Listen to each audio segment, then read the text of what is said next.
Hello guys, welcome to N academy. मैं हूं निकेत अग्रवाल और हम कर रहे हैं daily PIB analysis. Daily PIB analysis के अंदर आज हमारे दो टॉपिक्स हैं, वो हैं quality council of India, GS two का पार्ट है। गवर्नमेंट ऑर्गेनाइजेशंस के अंदर, ऑटोनोमस बॉडीज़ के अंदर फॉल करता है, इसके बारे में हमने पढ़ना है क्योंकि इसकी अभी सिल्वर जुबली आई थी,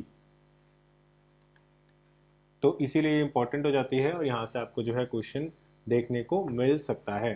क्वालिटी जैसा कि नाम से पता चल रहा है, गुणवत्ता, गुणवत्ता के ऊपर ये पूरी की पूरी काउंसिल जो है वो बनी हुई है।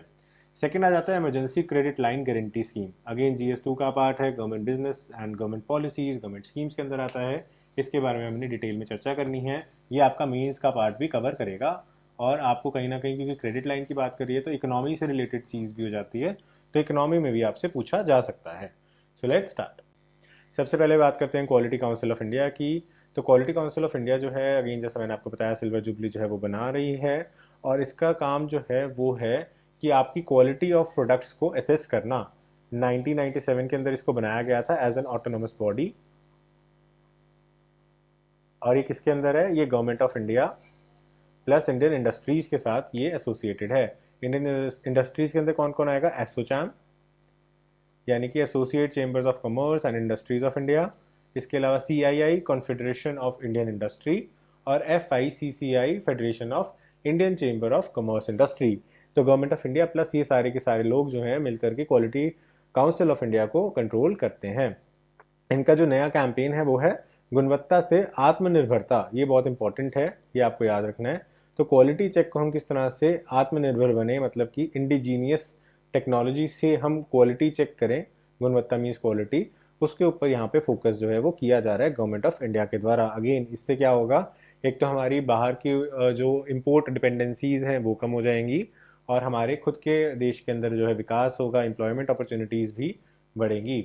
अब अगर एम्स एंड ऑब्जेक्टिव्स की बात करें तो एम है इसका एस्टैब्लिश करना, ऑपरेट करना एक नेशनल लेवल का एक्रीडेशन स्ट्रक्चर। एक्रीडेशन, सो एक्रीडिएशन क्या होता है? एक्रीडिएशन मीन्स किसी भी चीज़ को क्रेडिट रेटिंग देना, कि एक्रीडिएट कर दिया कि हाँ ये ऐसा है। जैसे हॉलमार्क है, सपोज करो कि हाँ हॉलमार्क लगा हुआ है तो इतने कैरेट्स का है, तो एक्रीडिएट करना और साथ ही साथ प्रमोट करना क्वालिटी को नेशनल क्वालिटी कैंपेन के द्वारा, NQC। तो नेशनल क्वालिटी कैंपेन के थ्रू क्वालिटी को प्रमोट भी करना है। अब क्योंकि ये ऑटोनोमस बॉडी है, आप सोचेंगे यार कि किस मिनिस्ट्री के अंदर आती है, किस डिपार्टमेंट के अंदर आती है। तो नाम से ही पता चलता है, क्योंकि क्वालिटी कंट्रोल ऑफ इंडिया की बात कर रही है, इंडस्ट्रीज की बात कर रही है, तो इसकी मिनिस्ट्री है ministry of commerce and industry और डिपार्टमेंट है department of industrial policy and promotion, department of industries और ministry of commerce and industry. तो ये दोनों इसकी नोडल मिनिस्ट्रीज और नोडल डिपार्टमेंट है। अगर चेयरमैन की बात करें तो चेयरमैन जो है वो प्राइम मिनिस्टर खुद नियुक्त करते हैं on the recommendation of the industries to the government. तो गवर्नमेंट ऑफ इंडिया को, भारत सरकार को जो नाम बताए जाते हैं उनमें से शॉर्टलिस्ट करके प्राइम मिनिस्टर साहब जो हैं इनके चेयरमैन को नियुक्त करते हैं। तो बहुत इंपॉर्टेंट पद जो है इनका हो जाता है with respect to quality checking, quality assurances और क्वालिटी कंप्लायंसेज। नेक्स्ट हमारा आ जाता है emergency credit line scheme. Again बहुत इंपॉर्टेंट गवर्नमेंट स्कीम है ये। अगर हम इसकी बात करते हैं तो ये आत्मनिर्भर भारत पैकेज का पार्ट है 2020 का। एंड इसका जो ऑब्जेक्टिव है वो ये है कि जो आपके मीडियम, माइक्रो, स्मॉल एंटरप्राइजेज हैं इन सबको हेल्प करना कि वो अपनी ऑपरेशनल लाइबिलिटीज़ जो हैं उनको मीट कर सकें। ऑपरेशनल लाइबिलिटीज़ मतलब कि कोई भी अगर आप बिजनेस चलाते हो तो उसमें कुछ खर्चे होते हैं जिसको हम ऑपरेशनल एक्सपेंसेस बोलते हैं। उस बिजनेस को चलाने की डे टू डे एक्सपेंसेस, जैसे कि कोई हो सकता है मशीन की रनिंग कॉस्ट हो, कोई सिक्योरिटी गार्ड की पेमेंट हो, कोई वर्कर की पेमेंट हो, कोई बिजली का बिल हो। तो ये सब वो खर्चे हैं जो आपको डे टू डे बेसिस पे डेली करने ही पड़ेंगे। पैकेजिंग का एक्सपेंडिचर हो सकता है। और कैपिटल एक्सपेंडिचर्स कौन से होते हैं? जिनके अंदर आप बिजनेस के लिए कोई एसेट क्रिएट करते हो। जैसे आपने कोई मशीन ली जो आपको 10 साल काम करेगी, हेल्प करेगी, या फिर आपने लैंड परचेज कर लिया and so on and so fourth. तो ये सारे के सारे डिफरेंट टाइप ऑफ एक्सपेंसेस होते हैं। तो ऑपरेशनल एक्सपेंसेस, ऑपरेशनल लाइबिलिटीज़ को मीट करने के लिए जो है इस स्कीम को प्रोवाइड किया गया था। और ऑपरेशनल एक्सपेंसेस क्यों नहीं मीट हो रहे थे बिजनेसेस के? बिकॉज ऑफ कोविड-19। सो कोविड-19 के कारण से जो बिजनेस एक्सपेंसेस आपके जो थे वो मीट नहीं हो पा रहे थे, बिजनेस बहुत सारे बंद होने लग गए थे, डिस्ट्रेस में चले गए थे। तो उन लोगों को लेंडिंग करके हम यहाँ पे हेल्प करना चाह रहे थे और 100% कवरेज भी दे रहे थे जो भी लॉसेज उनको हो रहे थे due to non payment of ECLGS fundings. मतलब कि अगर आपने इमरजेंसी क्रेडिट लाइन स्कीम के अंदर कुछ पैसा लिया और आप कोविड के कारण से लॉसेज में चले गए और आप नहीं दे पाए, तो वहाँ पे आपको जो है वो कर्जा कहीं ना कहीं माफ़ किया जा रहा था गवर्नमेंट ऑफ इंडिया के द्वारा। इसके अंदर आपकी जो एमएसएमई की मिनिस्ट्री है, मुद्रा बोरोवर्स हैं, उन लोगों को भी यहाँ पे इन्वॉल्व किया गया है।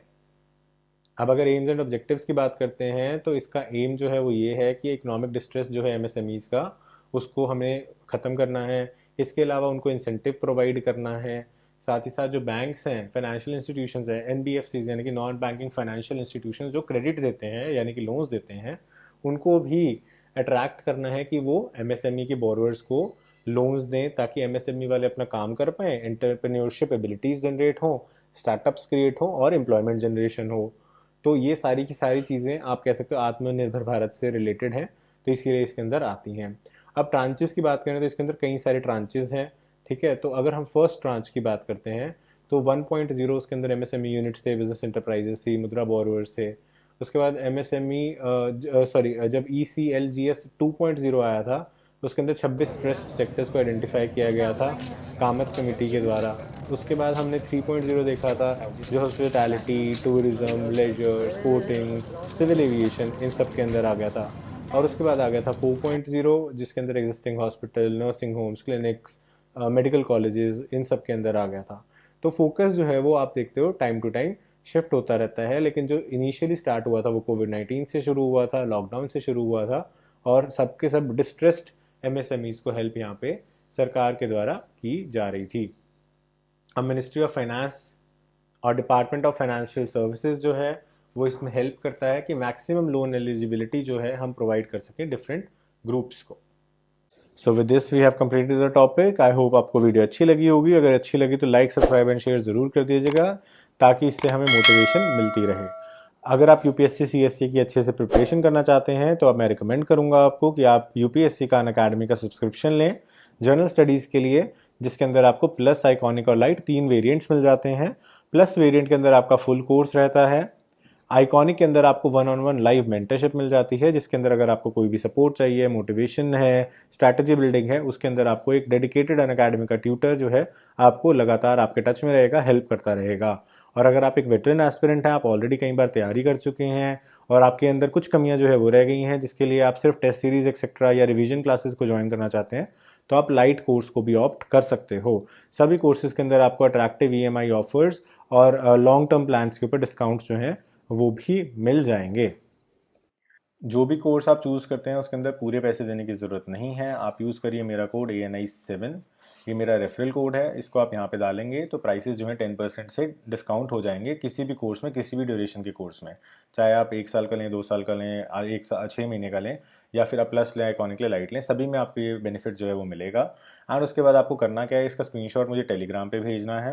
Once you send me on Telegram I will add you to my group. And उसके बाद आपको कोई भी डाउट्स हों, कोई भी गाइडेंस चाहिए हो विद रिस्पेक्ट टू अनअकैडमी, या कोई भी और हेल्प चाहिए हो विद रिस्पेक्ट टू रिसोर्सेज या अनअकैडमी से रिलेटेड, या कोई आपको नोट्स चाहिए, तो वो सारी चीज़ें मैं आपको हेल्प कर पाऊँगा। So this was it for today's video. I hope you like this video और आपको कुछ जानने को मिला होगा। So thanks for watching. Have a nice day.